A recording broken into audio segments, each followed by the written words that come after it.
So what's going on here behind these strong inflows in commodity ETFs this year? Performance.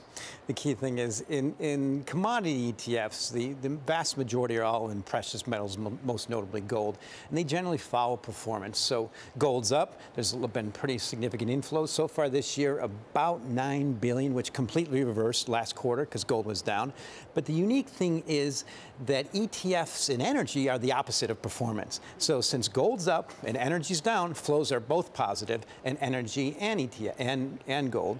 The thing is, in energy, they're oftentimes leveraged. So total leveraged, the impact in the market this year, inflows so far has been about $13 billion. So we saw something similar last year where we had strong inflows into commodity ETFs in the first half, but it didn't last. Do you think that's going to happen again this year, a reversal? Yes, I think the key word is staying power. It looks like the staying power is more significant this year, most notably because of gold. If gold stays up, which it looks like it's more likely to because the dollar is reversed and the VIX is so low, it doesn't have much more room for the VIX to go much lower. Gold's looking forward to that and looking ahead. That'll keep commodity flows positive.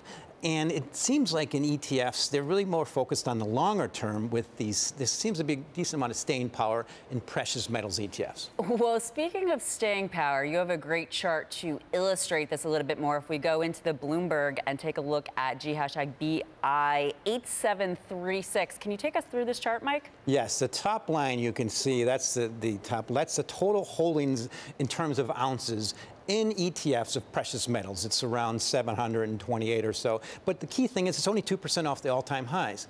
So that's the sign of what's happening in ETFs. There's that migration, there's that staying power, versus the bottom line. That's what you see there is flows in futures.